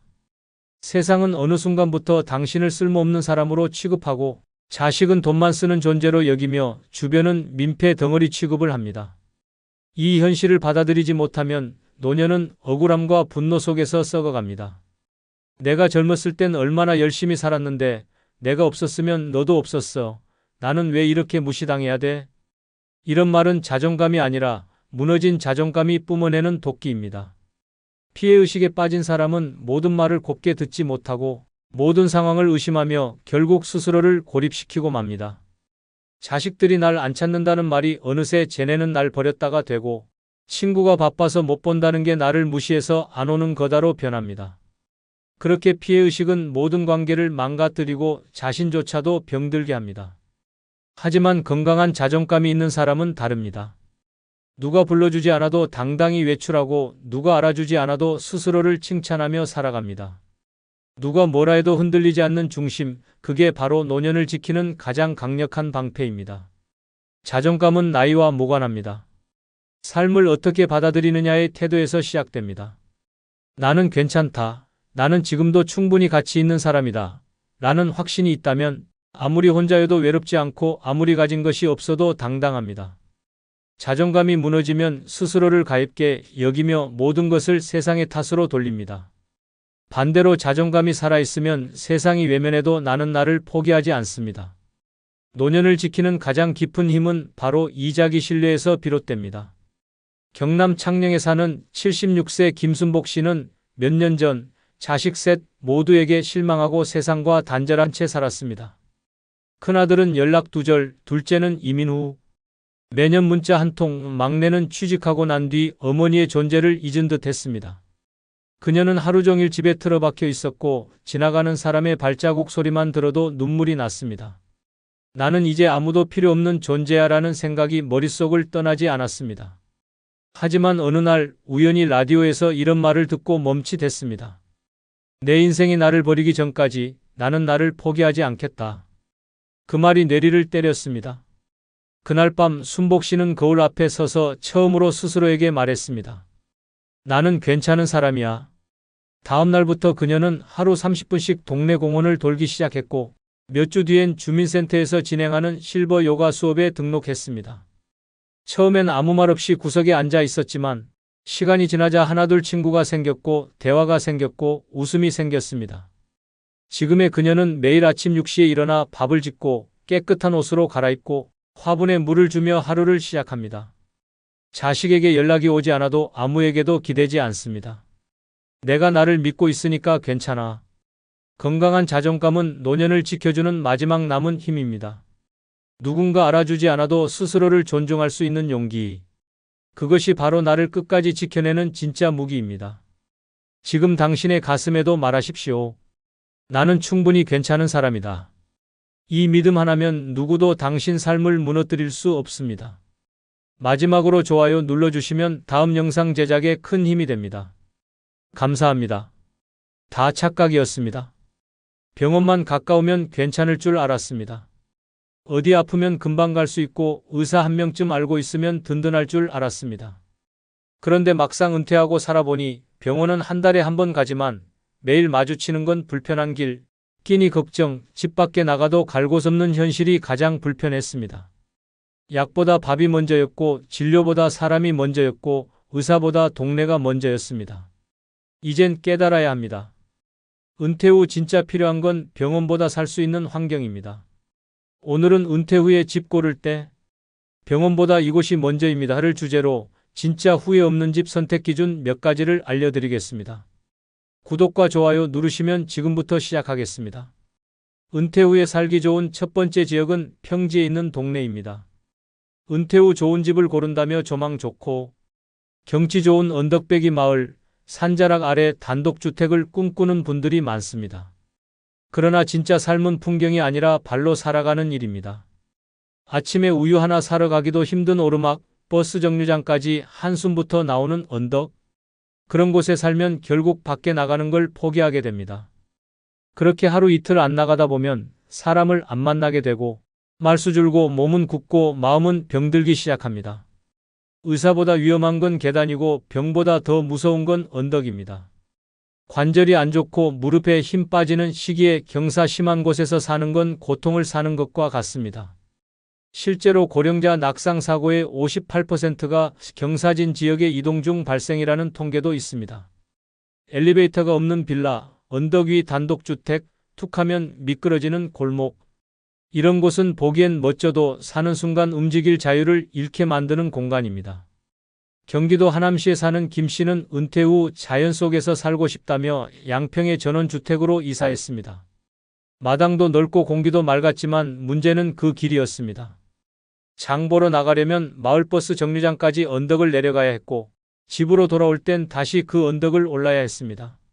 처음엔 운동이라 생각했지만 석 달 뒤부터 무릎이 붓기 시작했고 오른쪽 다리는 계단을 오를 때마다 통증이 찾아왔습니다.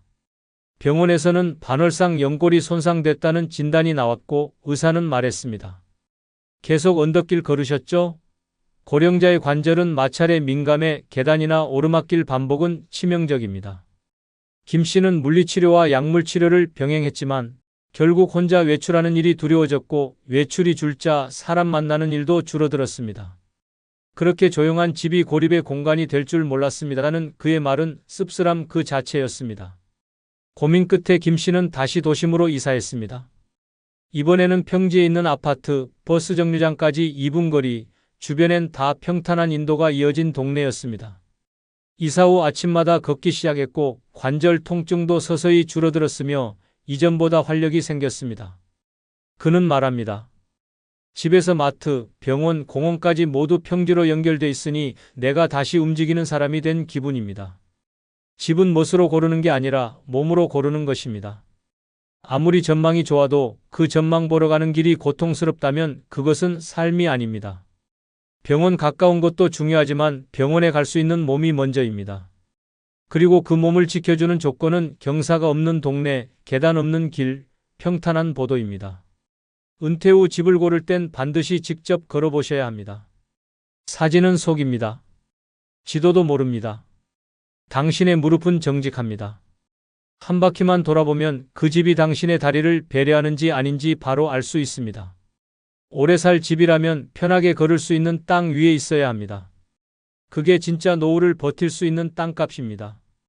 은퇴 후에 살기 좋은 두 번째 지역은 대중교통이 편리한 동네입니다. 차 없으면 아무 데도 못 가는 동네, 정류장까지 언덕을 올라야 하는 동네, 버스는 하루에 몇 대 안 다니고, 지하철은 두 정거장 건너 있어 택시 없인 움직일 수 없는 곳. 겉보기엔 조용하고 살기 좋아 보여도 이런 곳에서 은퇴 후 몇 달 살아보면 절망감이 몰려옵니다. 어디 가기도 힘들고 누구 만나기도 어렵고 결국 점점 집 안에 갇히게 됩니다. 차가 없으면 불편한 게 아니라 고립된 삶이 시작되는 신호입니다. 몸이 불편해질수록 운전은 위험하고 나이 들수록 면허 반납도 고려하게 됩니다. 하지만 대중교통이 불편한 곳에 살면 차를 놓는 순간 삶의 반경이 집 앞 슈퍼로 줄어듭니다. 병원, 마트, 도서관, 지인집 모두 멀게만 느껴지고 나가려다 포기하고 만나려다 포기하고 결국 움직임 자체를 멈추게 됩니다. 실제로 고령자의 외로움과 우울증은 사회적 단절보다 이동의 단절에서 먼저 시작된다는 연구 결과도 있습니다. 외출 횟수가 줄고 타인과의 접촉이 줄어들면 자존감과 삶의 만족도도 급격히 떨어집니다. 걷는 것도 중요하지만 갈 수 있는 길이 있어야 걷게 됩니다. 아무리 걷기 운동이 좋다지만 그 끝에 정류장이 없다면 결국 다리도 마음도 무너지게 됩니다. 서울 강서구에 살던 이 씨는 은퇴 후 조용하고 공기 맑은 충청도 시골 마을로 내려갔습니다. 처음엔 행복했습니다. 새소리, 바람소리, 동네 어르신들의 훈훈한 인사까지. 그러나 문제는 3개월 뒤부터 터졌습니다. 치과 진료 예약을 하려고 했지만 읍내까지 가는 버스가 하루 4번뿐이었고 그마저도 배차 간격이 길어 시간을 맞추기 어려웠습니다. 버스를 놓치면 반나절이 통째로 날아갔습니다. 택시라도 타지 생각했지만 전화해도 30분 넘게 기다려야 하는 일상이 반복되자 그는 서서히 외출을 줄였습니다. 그 결과 운동량은 줄고 혈압이 오르고 사람 만나는 횟수는 0에 수렴하기 시작했습니다. 어느 날 이 씨는 아침에 갑자기 현기증으로 쓰러졌고 이웃이 발견해 119를 불러 겨우 병원으로 이송됐습니다. 그날 이후 그는 결심했습니다. 이렇게 살아선 안 되겠다. 결국 그는 서울로 돌아와 버스 정류장까지 2분 거리, 지하철역까지 10분 거리인 동네의 아파트 1층에 월세를 얻어 이사했습니다. 이후로 병원, 마트, 친구 집 모두 자유롭게 다닐 수 있었고 무엇보다 자주 움직이게 되니 기분이 좋아졌습니다. 나는 차를 잃은 게 아니라 세상을 되찾았다는 그의 말은 절반의 농담이었지만 절반은 진심이었습니다. 대중교통은 노년의 달이 그 자체입니다. 단지 이동수단이 아니라 사람을 만나고 병원을 가고 삶을 계속 이어가게 해주는 연결고리입니다. 차가 없어서 불편한 동네는 시간이 흐를수록 무덤처럼 느껴집니다. 오히려 버스가 자주 다니고 지하철역이 가까운 동네가 은퇴자에게는 자유를 보장해주는 유일한 선택입니다. 은퇴 후 집을 고를 땐 지하철 노선도부터 보십시오. 버스 노선표를 확인하고 정류장까지 얼마나 걸리는지 직접 걸어보십시오. 차가 없을수록 발보다 더 중요한 건 탈 수 있는 교통입니다. 당신이 바깥 세상과 끊기지 않게 해주는 고리, 그게 바로 병원보다 먼저 챙겨야 할 조건입니다. 내 몸이 다닐 수 있는 동네여야 내 삶도 계속 움직일 수 있습니다. 은퇴 후에 살기 좋은 3번째 지역은 시장이나 대형마트가 가까운 동네입니다. 많은 이들이 은퇴 후 집을 고를 때 병원부터 찾습니다. 하지만 실제로 병원보다 더 자주 찾게 되는 곳은 바로 먹을거리를 살 수 있는 장소입니다. 약은 일주일에 1번이면 되지만 끼니는 하루 3번.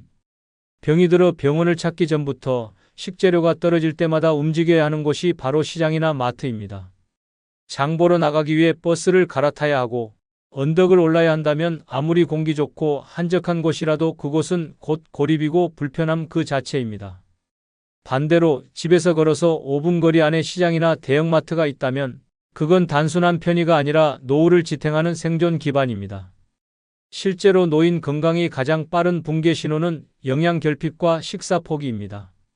귀찮아서 힘들어서 갈 수 없어서 밥을 거르고 하루에 한 끼로 줄고 그렇게 힘이 빠지고 병이 들기 시작합니다. 국민건강보험공단의 조사에서도 1인 가구 노인의 40% 이상이 마트나 시장 접근이 어려워질수록 식사 횟수가 줄어들었다고 응답했습니다. 건강을 위협하는 건 병이 아니라 먹을 수 없게 되는 환경입니다. 서울 노원구에 사는 조 씨는 은퇴 후 자연과 함께 살겠다며 강원도 농가주택을 샀습니다. 앞마당엔 꽃이 피고 뒤엔 산이 있었지만 정작 문제는 매일의 식사였습니다. 장을 보려면 읍내까지 40분을 차 타고 나가야 했고 귀찮아서 라면 통조림으로 대충 끼니를 때우기 시작했습니다. 처음엔 불편함 정도였지만 석 달이 지나자 기력이 급격히 떨어지고 배가 자주 아프고 식욕이 뚝 끊겼습니다. 결국 병원에서는 영양 불균형과 스트레스성 위염 진단을 내렸고 의사는 말했습니다. 이 연세엔 끼니 거르는 것 자체가 위험한 일입니다. 그 말을 들은 조 씨는 다시 도시로 이사했습니다. 이번엔 집 앞에 대형마트가 있는 오래된 연립주택을 선택했습니다. 처음엔 낡은 계단이 거슬렸지만 이제는 하루 한 번씩 나가 마트를 둘러보고 반찬 재료를 고르고 계산대 앞에서 직원과 주고받는 짧은 인사가 하루의 활력소가 되었습니다. 조 씨는 말합니다. 혼자 살아도 마트 하나 가까이 있으니 덜 외롭고 덜 불안합니다. 병원보다 이게 먼저였어요. 마트나 시장이 가까운 삶은 단순히 편리함의 문제가 아닙니다. 직접 장을 보고 직접 밥을 차리고 직접 식사를 챙길 수 있는 자립의 조건입니다. 병원은 몸이 아플 때 갑니다.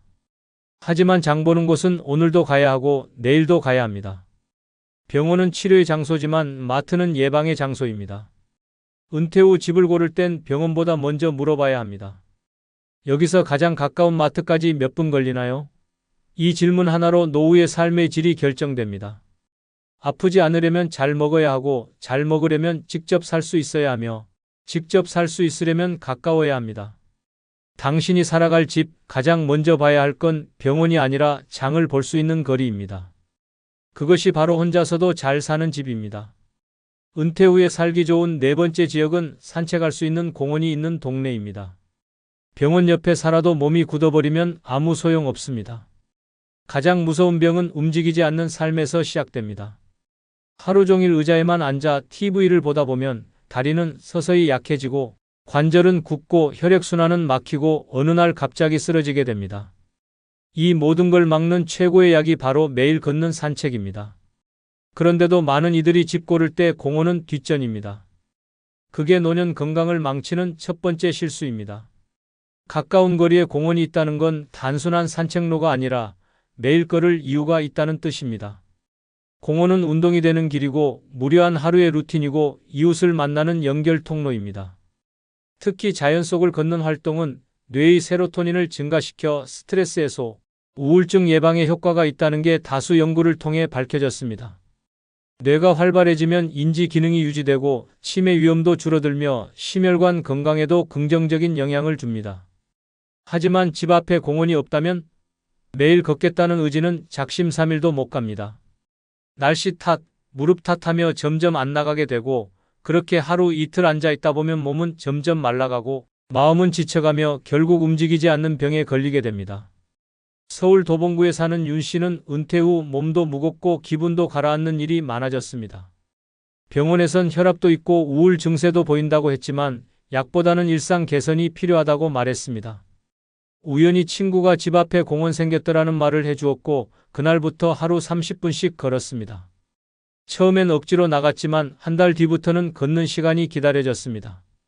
운동기구 몇 번 만지고 벤치에 앉아 노인들 얘기 듣다 보면 시간은 훌쩍 갔고 혈압도 내려가고 밤잠도 늘었습니다. 윤 씨는 말합니다. 나한텐 병원이 아니라 벚꽃 핀 공원이 약이었어요. 그 이후 윤 씨는 이사할 때 가장 먼저 공원이 있는지를 확인합니다. 마트야 멀면 택배라도 시키지만 공원은 없으면 끝이거든요. 그가 사는 동네는 작지만 공원까지 걸어서 3분 길게 이어진 산책로와 벤치, 아침마다 웃으며 인사하는 사람들 덕분에 윤 씨는 몸도 마음도 다시 살아났습니다. 집은 편안한 잠자리만 있으면 된다는 건 젊을 때 얘기입니다.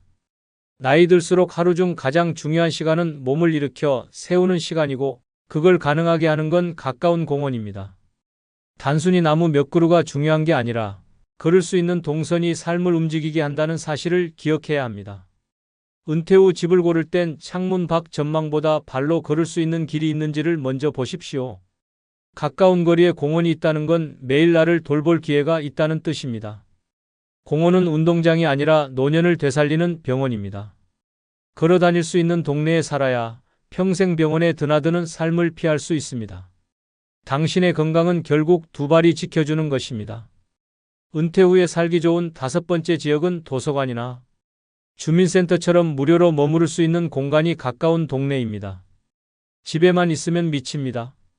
TV만 보고 밥만 먹고 잠만 자는 생활이 반복되면 몸보다 먼저 정신이 먼저 나가떨어집니다. 특히 은퇴 후 시간은 많아지는데 그 시간을 채울 데가 없으면 결국 무료함이라는 독이 천천히 퍼지기 시작합니다. 그 결과 우울감은 쌓이고 자존감은 무너지고 결국 밖에 나가는 것조차 귀찮아지는 악순환이 시작됩니다. 그 악순환을 끊는 공간이 바로 도서관, 주민센터, 작은 문화공간입니다. 돈 안 들고 들어갈 수 있고 눈치 안 보고 앉아 있을 수 있으며 누구 하나 쫓아내지 않는 그런 장소. 누군가는 대수롭지 않게 여기지만 이런 공간 하나가 노후의 생명줄이 됩니다. 단지 책을 읽는 곳이 아니라 집 밖에서 하루를 보낼 수 있는 심리적 피난처이자 정서적 회복 지점이 되는 것입니다. 실제로 한국노인정책연구원의 보고서에 따르면 사회적 연결망이 약한 노인일수록 공공공간 접근성이 삶의 만족도에 결정적 영향을 미친다고 나와 있습니다. 다시 말해, 친구는 없어도 괜찮지만 앉아 있을 수 있는 공간 하나 없으면 삶이 고립된다는 뜻입니다. 서울 동작구에 사는 최 씨는 68세 공무원으로 정년퇴직 후 한동안 집에서 TV만 보며 시간을 보냈습니다. 처음 한 달은 이제 좀 쉬자 싶었지만 2달째 되자 기분이 가라앉고 무기력감이 밀려왔습니다. 친구들에게 전화를 해도 모두 바쁘다 했고 갈 곳이 없으니 점점 침대 위에서만 하루를 보냈습니다. 그러던 어느 날 우연히 동네 도서관에 들렀고 조용한 열람실에 앉아 신문을 한 장씩 넘기며 세상이 돌아가는 흐름을 느꼈습니다. 그날 이후 숨이 트이기 시작했습니다라고 그는 말합니다. 그 도서관은 집에서 도보 4분 거리. 오전엔 조용히 책을 읽고 오후엔 주민센터 문화강좌에서 요가 수업을 들으며 하루에 2번은 꼭 바깥에 나가게 됐습니다. 사람들과 얘기 안 해도 됩니다. 그냥 옆에 누가 있다는 것만으로도 위로가 됩니다. 그 후 최 씨는 건강도 회복되고 불면증도 사라졌으며 무엇보다 하루를 기다리게 되는 인생으로 바뀌었습니다. 지금 최 씨는 말합니다. 병원은 나중 일이고 나한테 당장 필요한 건 앉을 수 있는 자리였어요. 그리고 그 자리를 찾고 나서야 다시 내가 살아있다는 걸 느꼈습니다. 은퇴 후 집을 고를 땐 공원이 있나? 병원 가까운가? 만 보지 마십시오. 그보다 더 중요한 질문은 이것입니다. 나 매일 무료할 때 머무를 수 있는 공간이 이 동네에 있나?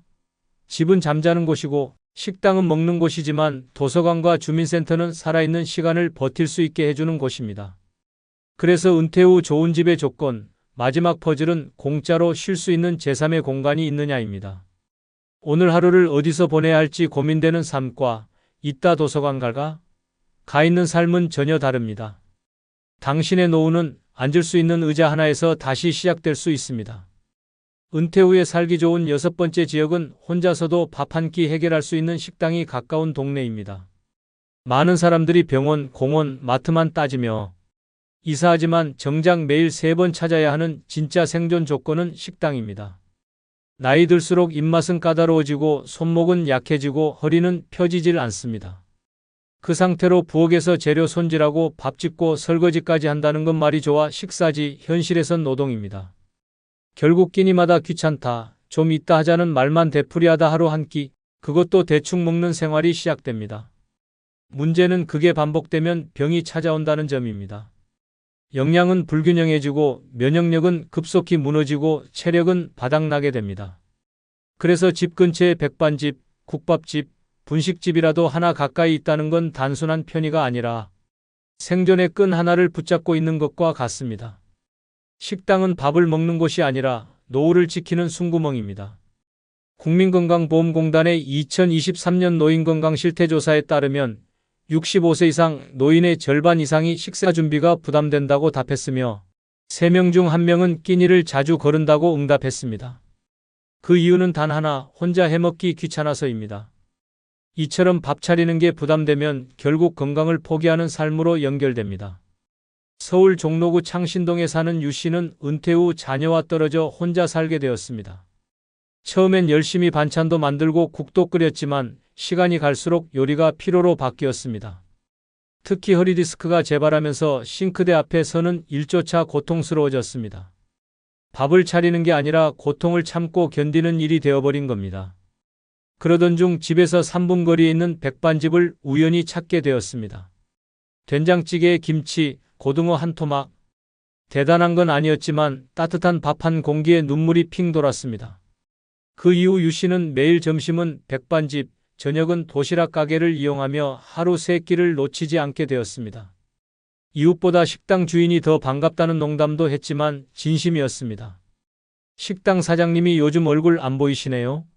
라고 한마디 건넬 때 그는 자신이 아직 누군가의 시야 안에 있는 존재라는 사실에 안도했습니다.